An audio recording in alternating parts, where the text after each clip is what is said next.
Hello, everyone. I'm excited to introduce our next group of speakers. We've got a wonderful panel for you called XR at Scale.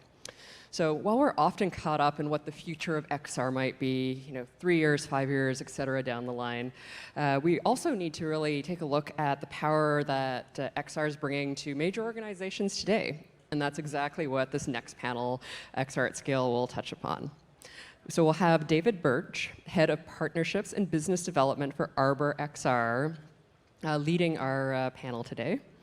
And he'll be speaking with 3 XR champions and leaders who have successfully deployed large-scale XR experiences at Wal-Mart, Axon, and the Veterans Health Administration.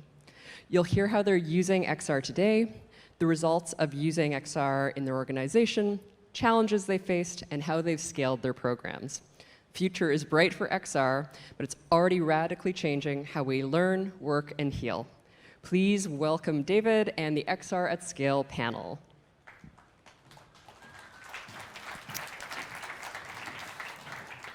Well, thank you very much.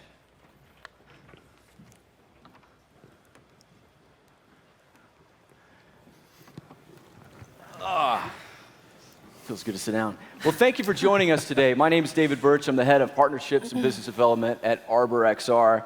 And I'm very excited because I have 3 extremely distinguished guests with me today for a good panel discussion.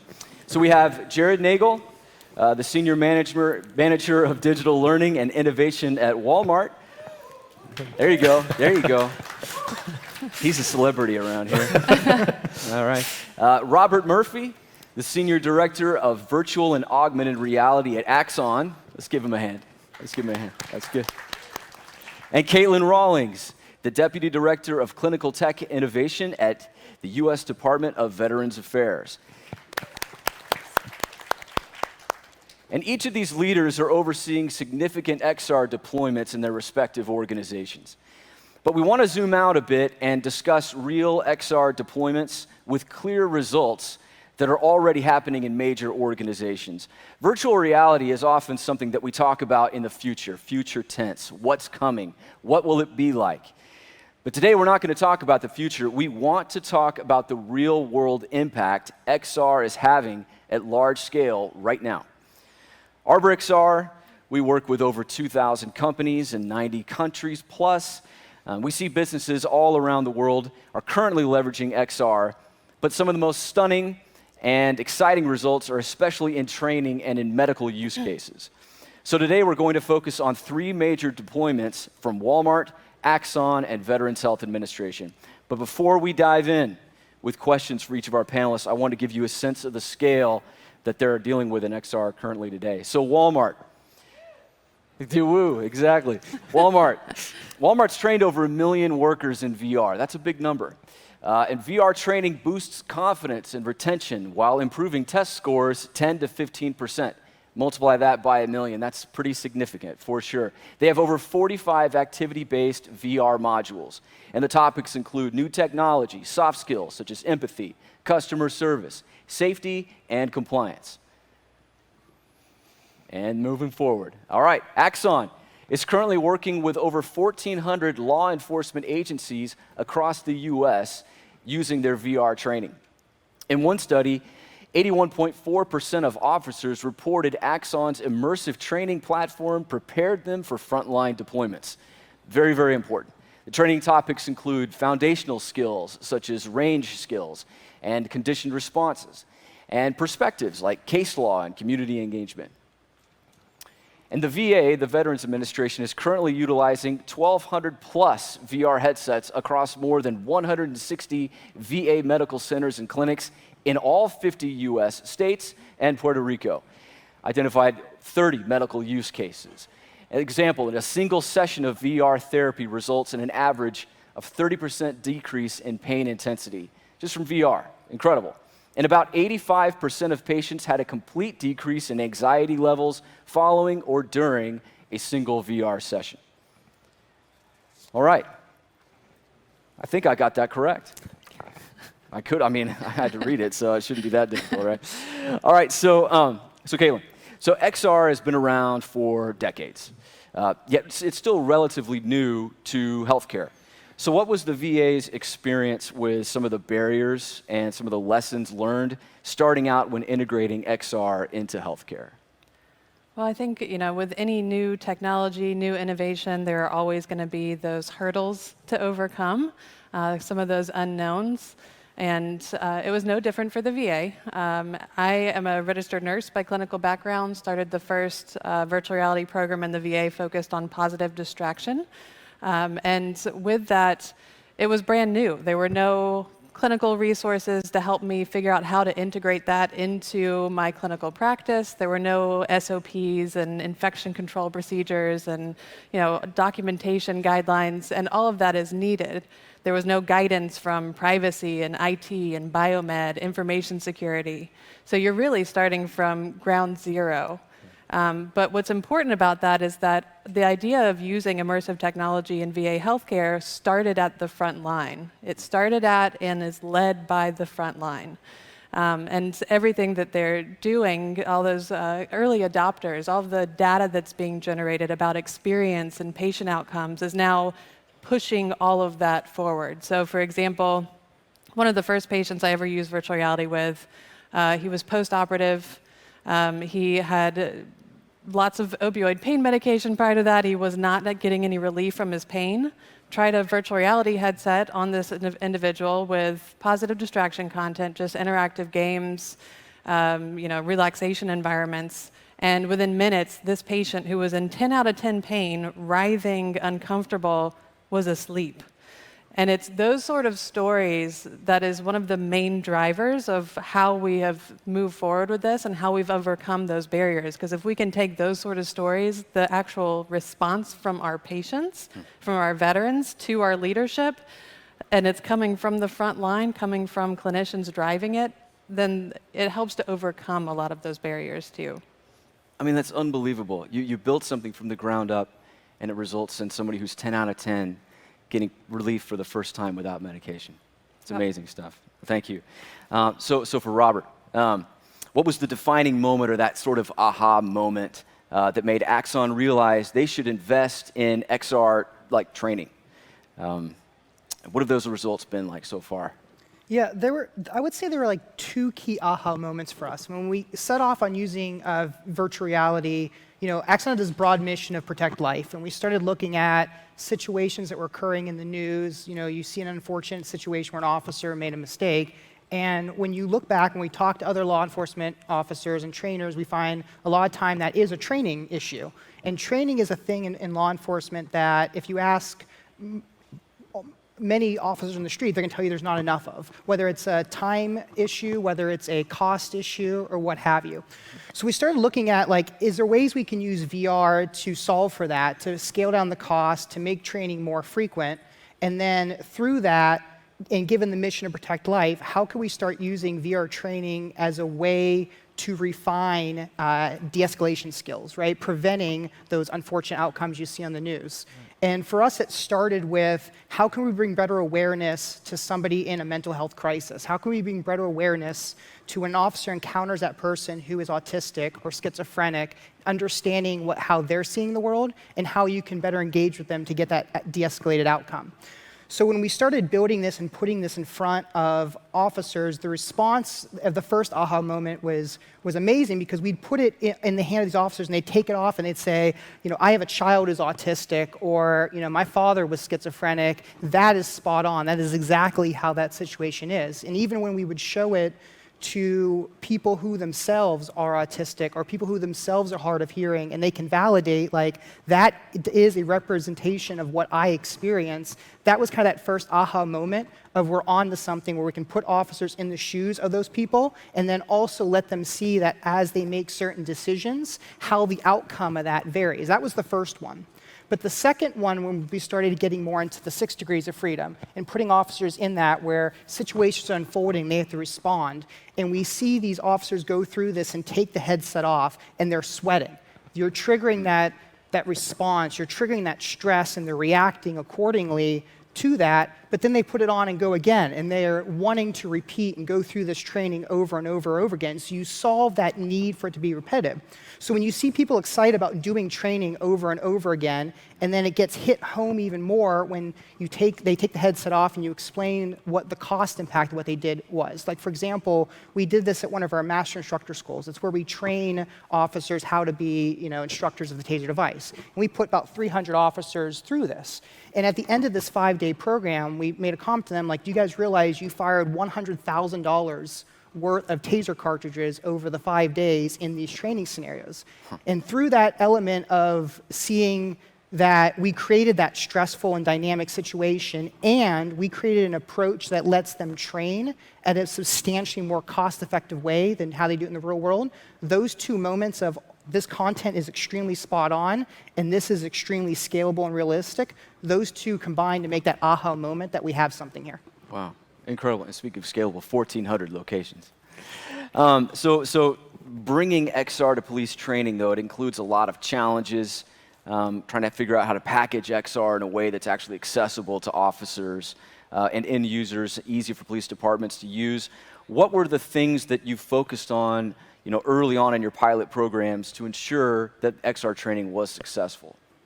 A lot of it really actually came down to just find the right partners on the hardware side and the software side, because we started doing VR, back in like 2019, and there wasn't a lot of organizations doing things at scale then. So it was kind of an understanding of like, how can we get to scale, and also understanding that there's a lot of unknowns in the VR space as a whole. So finding the right partners on both the hardware and software front that are willing to kind of go into that ambiguity, and us saying like, hey, we don't exactly know what it's going to take to be successful in law enforcement with VR. And at the same time, we have to design for both the most technology savvy to the most non-technology savvy, and be able to make this the most seamless experience out of the box. And that's a tough problem. So finding all these organizations and partners that can help us get there, and realizing that there's a lot of unsolved problems out there, that was kind of one of the things we had to put a lot of time into, of just trying to map out what is the plan, what's the contingency, and who's able to grow with us. Got it. Great. Thank you. All right, let's move on here to sort of at scale. So Jarrad, 1 million people, that's a lot. So Wal-Mart was one of the first Fortune 500 companies that embraced using VR, and they've been using it at scale for years now. As of today, you've trained over 1 million employees in VR. What advice do you have for organizations that are going to scale, or certainly have those same sorts of dreams and aspirations? So a critical component for us is working with our internal teams, rolling something out to scale that you're going to need a lot of hardware. And so you're going to need to partner with any team that already builds and creates hardware for you for provisioning and shipping it out and managing it. So start building those relationships if there's a department in your company that has that. If not, find an external company that can do that for you. Next, your content creators. We work heavily with Roundtable and a few others, and we really love being able to have someone that understands our metrics and can build out an entire fleet of content like you see we had earlier, so over 50 experiences and more to come next year as well. So having a good relationship with your vendors that can create it, and also if you have the resources internally, start building out your own team on building anything that's OpenXR compatible. Any content you build, you're going to need to focus on having that OpenXR compatibility to allow yourself to have a device-agnostic ecosystem. So you want your headsets, it doesn't matter which headset, you just want your content to work on whatever headset that is available. It gives you that freedom to negotiate which headset's best for you, whichever headset works for security, etc. So after that, you're going to want to look at kind of what we do is leasing hardware. So at a scale, when you lease it, you're able to have that continual, here's what our budget's going to be next year. After X amount of years, we don't have to refresh a whole ecosystem. You just have that built in. It's the expectation to continue the ecosystem. It'll enable you to be an early adopter, having a fresh ecosystem all the time, new headsets, and it allows you to really partner with the OEMs to build out a headset that works for you, because we're going to be kind of pioneering that. So that's the advice I've got for everyone right now. And if anyone's running into problems and they really are looking for how do we sell this to our leadership team to enable this, or anything like that, they're welcome to reach out to myself or anyone else that's on the panel at Wal-Mart speaking today, and we can connect with you. And we want to help everyone succeed. We've kind of driven the path here. We've got support infrastructure and partnerships across the entire ecosystem. We just want everyone to be able to do what we've done. So we're always open, the door's open for anyone that wants to talk to us. I think that's awesome, and that really encapsulates the spirit of everybody on the stage, which is they've done something pretty incredible. They've done something that everybody wants to aspire to, and they're not trying to keep it a secret. Evidence is them actually showing up here and sharing with all of us what they've learned. And I've seen it firsthand with all three of you, so thank you for that. Again, Jarrad, so speaking of partnerships, you've talked about working closely with partners to sort of develop training programs like Roundtable and XR ecosystems at Wal-Mart. Could you tell us what sort of existing ecosystems aren't working for XR and what dedicated XR partners look like for you? So one of our key partners is Cognitive 3D. The reason why we work so heavily with them is it's an analytics platform that can partner with all the MDMs. So for our associates, they put on a device. We want it to be the same experience regardless of what headset it is. So we're able to then partner with any of the MDM solutions that are available, especially Arbor here. And the first thing they see is a single sign-on screen. We're keeping it all locked down and secure. Once they sign in, Cognitive's able to pull that information of who they are, tie that to the analytics, and send it back to our learning record system.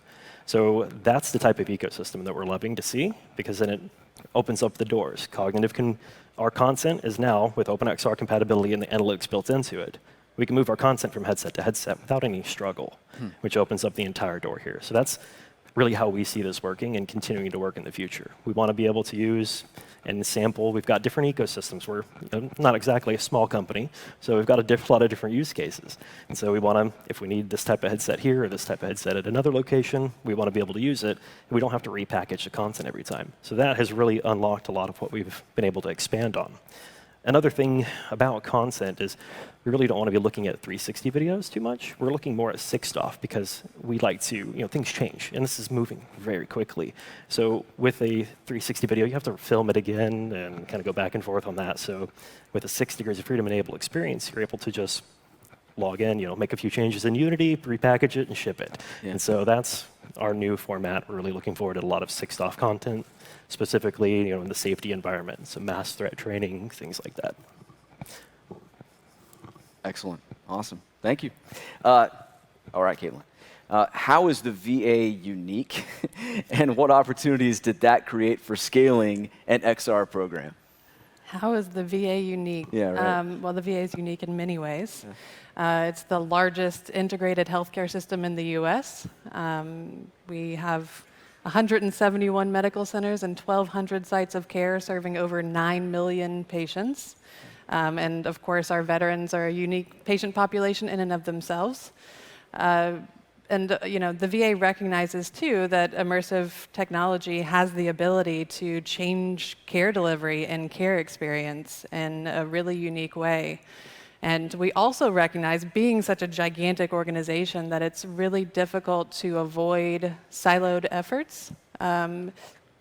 Different sites out of those 1,200 sites of care doing their own thing and trying to recreate the wheel. And that's something that we want to avoid within the VA. So I think one of the things that it has allowed us to spread and scale and share a lot of lessons learned and barriers overcome is through the VHA XR network and VA Immersive. Which really acts as a resource hub for VA employees to find the clinical resources they may need to actually integrate this technology into the work that they do, as well as pilot opportunities and collaborations that we partner with industry on, or academia or other government agencies. So it's very much about collaboration and communication as like the absolute key to making this scalable across a giant organization. And like I said earlier, it's incredibly important to point out that it was never a top-down approach. This started at the front line and has grown from the front line.